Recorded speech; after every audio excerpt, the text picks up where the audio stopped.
ఏది అయినా రుచి ఆచి చికెన్ మసాలా. ఆచి చికెన్ మసాలా. తెలంగాణలో అకాల వర్షాలు కొనసాగుతున్నాయి. ఈదురుగాలుల వర్షాలు పలు ప్రాంతాల్లో బీభత్సం సృష్టిస్తున్నాయి. ఇవాళ కూడా రాష్ట్రంలోని పలు జిల్లాల్లో భారీ వర్షాలు కురవనున్నాయి. దక్షిణ పశ్చిమ తెలంగాణ జిల్లాలో ప్రస్తుతం చిరుజల్లులు కురుస్తున్నాయి. మధ్యాహ్నం తర్వాత ఈదురుగాలుల వర్షం కురవనుంది. నాగర్ కర్నూలు, నల్గొండ, రంగారెడ్డి, వికారాబాద్, సంగారెడ్డి, కామారెడ్డి, మెదక్ జిల్లాలో వర్షం సూచన చేసింది వాతావరణ శాఖ. ఇక హైదరాబాద్ లో సాయంత్రం తర్వాత భారీ వర్షం కురిసే అవకాశం ఉంది.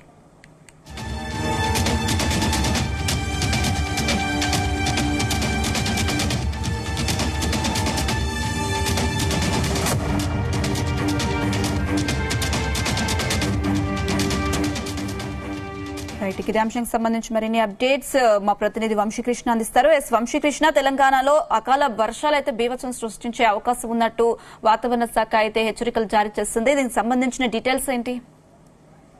అనుష, మనం గత వారం రోజుల నుంచి కూడా చూస్తున్నాము. తెలంగాణ రాష్ట్రంలో అకాల వర్షాలు పడుతున్నటువంటి సందర్భం. ఉదయం పూట ఎండ తీవ్రత అనేది గరిష్ట స్థాయిలో నమోదవుతోంది. సాయంత్రం కాగానే ఒక్కసారిగా ఉరుములు మెరుపులతో పాటుగా వడగళ్ల వాన కూడా కురుస్తున్నటువంటి సందర్భం మనం చెప్తాను. దీనికి ప్రధాన కారణము ఉపరితల ఆవర్తనం కావచ్చు. దాంతో పాటుగా భూ వాతావరణం వేడెక్కినటువంటి సందర్భంలో సాయంత్రం కాగానే అటు ఏదైతే కిమ్లో నింబస్ మేఘాల ప్రభావంతో కూడా రాష్ట్రంలో అకాల వర్షాలు కురుస్తున్నటువంటి సందర్భం కూడా మనకు కనిపిస్తా ఉంది. ఉదయం పూట 40 నుంచి 45 డిగ్రీల వరకు కూడా రాష్ట్రంలోని అనేక ప్రాంతాల్లో గరిష్ట స్థాయిలో ఉష్ణోగ్రత నమోదవుతున్నాయి. సాయంత్రం కాగానే ఒకసారిగా వాతావరణంలో మార్పులు చోటు చేసుకుంటున్నాయి. అనేక చోట్ల ప్రధానంగా హైదరాబాద్ తో పాటుగా హైదరాబాద్ చుట్టుపక్కల ప్రాంతాలతో పాటుగా ఉత్తర తెలంగాణలో కూడా కొంత అత్యధికంగా ఈ వడగళ్ల వాన పడుతున్నటువంటి సందర్భం కూడా మాకు కనిపిస్తా ఉంది.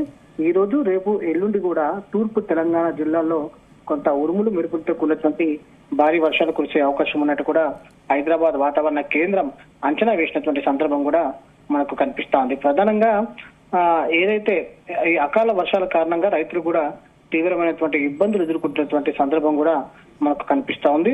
హైదరాబాద్ లో ఈ రోజు సాయంత్రం భారీ వర్షం కురిసే అవకాశం ఉన్నట్టు కూడా ఐఎండీ అంచనా వేసినటువంటి సందర్భం కూడా మనకు చాలా స్పష్టంగా ఏదైతే కనిపిస్తా ఉంది. ఇప్పటికైతే ఏదైతే హైదరాబాద్ కు సంబంధించినటువంటి ఫోర్కాస్ట్ చూస్తే మాత్రం ఈ రోజు సాయంత్రం కూడా భారీ వర్షం ఉండనున్నటువంటి నేపథ్యంలో అప్రమత్తంగా ఉండాలని కూడా జిహెచ్ఎంసీ హెచ్చరికలు జారీ చేసినటువంటి సందర్భం కూడా మనకు కనిపిస్తా ఉంది. దీంతో పాటుగా రానున్నటువంటి 3 రోజుల పాటు కూడా ప్రిడిక్షన్ చూస్తే మాత్రం ఒకసారి అటు ఉత్తర దక్షిణ ద్రోణి ఒకటి అంతర్గత కర్ణాటక నుండి రాయలసీమ, తమిళనాడు మీదుగా గల్ఫ్ ఆఫ్ మన్నార్ వరకు కూడా కొనసాగుతున్న సందర్భం మనకు కనిపిస్తా ఉంది. ఉత్తర తెలంగాణ మరియు దాని పరిసర ప్రాంతాల్లో ఒక ఉపరితల ఆవర్తనం కొనసాగుతుంది. దీని ప్రభావంతో ఏదైతే రాగల 3 రోజుల పాటు కూడా తేలికపాటి నుంచి మోస్తరు వర్షాలతో పాటుగా 1-2 చోట్ల భారీ వర్షాలు కురిసే అవకాశం ఉన్నట్టు కూడా హైదరాబాద్ వాతావరణ కేంద్రం చెప్పినటువంటి పరిస్థితి కూడా మనం చూస్తా ఉన్నాము.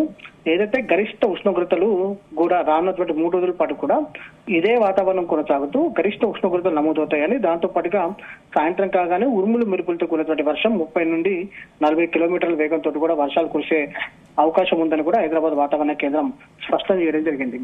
దాంతో పాటుగా ప్రధానంగా ఏదైతే 25వ తేదీ కల్లా కూడా అటు నైరుతి రుతుపవనాలు అండమాన్ నికోబార్ కి చేరుకుంటాయని, ఏదైతే జూన్ 1న కేరళ తీరానికి నైరుతి రుతుపవనాలు చేరుకుంటాయనేది కూడా ఐఎండీ స్పష్టం చేయడం జరిగింది. దాని తర్వాత తెలంగాణ రాష్ట్రంలో 2వ వారంలో తెలంగాణ రాష్ట్రానికి కూడా నైరుతి రుతుపవనాలు వచ్చే అవకాశం ఉందని కూడా తెలపడం జరిగింది. అప్పటి వరకు కూడా రాష్ట్రంలో గరిష్ట స్థాయిలో ఉష్ణోగ్రతలు నమోదవుతాయి. దాంతో పాటుగా అడపదడప రాష్ట్రంలో వర్షాలు కురుస్తాయనేది కూడా ఐఎండీ స్పష్టం చేయడం జరిగింది. ప్రధానంగా ఈసారి జూన్ నెల నుంచే ఎలినినో ప్రభావం ఉండబోతున్నటువంటి నేపథ్యంలో కొంత వర్షాభావ ప్రభావాలు ఏదైతే ఉండే అవకాశం ఉన్నట్టు కూడా అంచనా వేస్తున్నటువంటి సందర్భం కూడా మనకు కనిపిస్తోంది.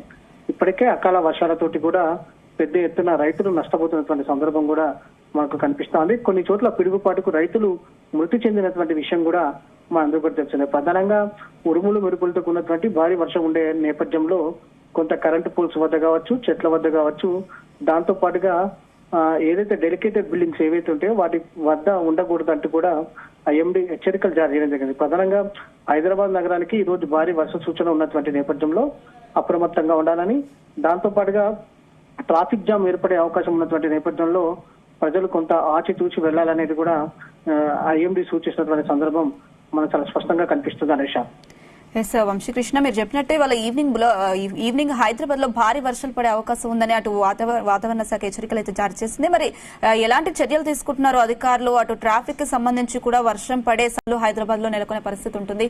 దీనికి సంబంధించి ఎలాంటి చర్యలు తీసుకుంటున్నారు?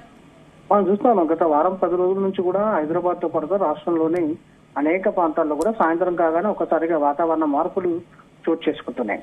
హైదరాబాద్ లాంటి నగరంలో మాత్రం సాయంత్రం 4-4:30 ఆ సమయంలో మాత్రం కొంత ఇబ్బందికర పరిస్థితులు కూడా ఏర్పడుతున్నాయి. ఒక్కసారిగా వర్షం పడడము, కొన్ని చోట్ల ట్రాఫిక్ జామ్ కావడము, ఇలాంటి పరిస్థితులు అనేది తరచుగా మనం గత వారం 10 రోజుల నుంచి కూడా చూస్తా ఉన్నాం. కానీ భారీ స్థాయిలో మాత్రం ఇప్పటి వరకు వర్షం పడలేదు. కానీ తేలికపాటి వర్షం పడడం వల్ల కొంత ట్రాఫిక్ జామ్ అనేది ఎక్కడ ఏర్పడినటువంటి పరిస్థితి లేదు. లోతట్టు ప్రాంతాల్లో జలం అనేటువంటి పరిస్థితి అయితే లేదు. ఈ రోజు భారీ వర్షం ఉన్న నేపథ్యంలో ప్రజలు మాత్రం కొంత అప్రమత్తంగా ఉండాలని IMD GHMC ద్వారా కూడా హెచ్చరికలు జారీ చేసినటువంటి సందర్భం మనకు కనిపిస్తుంది. అనుష, ఎస్ వంశీకృష్ణ, అటు రైతులకు సంబంధించి కూడా ఎలాంటి సూచనలు చేస్తుంది వాతావరణ శాఖ? కోతకు సిద్ధమైన పంట కూడా సంబంధించి ఎలాంటి జాగ్రత్తలు తీసుకోవాల్సిన అవసరం అయితే ఉంటుంది? ఎలాంటి సూచనలు చేస్తున్నారు అధికారులు? ఇప్పటికే మనం చూస్తా ఉన్నాము, అధికారులు మాత్రం ఏదైతే రైతులకు సంబంధించి కూడా అగ్రి యాప్ ద్వారా కావచ్చు, దాంతో పాటుగా మెసేజ్ రూపకంగా మాత్రం ఈ వెదర్ అలర్ట్స్ కు సంబంధించి కూడా ఏ రోజుకి ఆ రోజు రైతులకి మెసేజ్ వెళ్ళిపోతా ఉంటుంది. దాంతో పాటుగా విపత్కరమైనటువంటి పరిస్థితులు, అకాల వర్షాలు పడేటువంటి సమయంలో కావచ్చు, ఉరుములు మెరుపులతో కూడినటువంటి వర్షాలు కావచ్చు, వడగళ్ల వాన పడే అవకాశం ఉన్న నేపథ్యంలో కూడా కొంత అలర్ట్నెస్ అనేది ముందస్తుగానే ఇస్తుంది. దాంతో పాటుగా 3 గంటల ముందుగానే ఎక్కడైతే వర్షం పడుతుందని అంచనా వేస్తుంది IMD, దానికంటే కూడా మూడు గంటల ముందుగానే హెచ్చరికలను కూడా జారీ చేస్తూ ఉంటది. Light to moderate to heavy rains అంటూ కూడా కొన్ని ప్రాంతాలకు సంబంధించి కూడా మెసేజ్లు ఆయా రైతులకు వెళ్ళిపోతా ఉంటాయి. ప్రజలు ఏదైతే రైతులు కూడా దాని ప్రకారం చర్యలు తీసుకోవాలని, జాగ్రత్తగా ఉండాలనేది కూడా సూచనలు జారీ చేస్తూ ఉంటుంది. ప్రజెంట్ ఈ రోజు కూడా అలాంటి మెసేజ్ వెళ్లే అవకాశమే ఉంటుంది. ప్రధానంగా రైతులు కళ్ళాల వద్ద మాత్రం కొంత ఇబ్బంది పడతా ఉన్నారు. మొన్న పిడుగుపాటుకు కూడా ఒకరు మృతి చెందినటువంటి పరిస్థితి కూడా మనం చూస్తాం. కళ్ళాల వద్ద వారు పండించినటువంటి వరి కావచ్చు, మొక్కజొన్న కావచ్చు, కొంత ఏదైతే వర్షంలో నాలుతున్నటువంటి పరిస్థితి కూడా మనకు కనిపిస్తుంది. రైతులు కూడా బాగా నష్టపోతున్నటువంటి పరిస్థితి కూడా మా గత కొద్ది రోజుల నుంచి కూడా చూస్తా ఉన్నాం. కాబట్టి ప్రభుత్వం కూడా దీనిపైన స్పందించాలని, వెంటనే రైతులు పండించినటువంటి పంటను ఏదైతే కొనాలనేది కూడా సూచన చేసినటువంటి పరిస్థితి కూడా ప్రభుత్వానికి కనిపిస్తా ఉంది. ప్రధానంగా రైతులు మాత్రం చాలా తీవ్రంగా నష్టపోతున్నారు అనేది మాత్రం మనం చెప్పాలి. Ayesha, right Vamshi, thank you.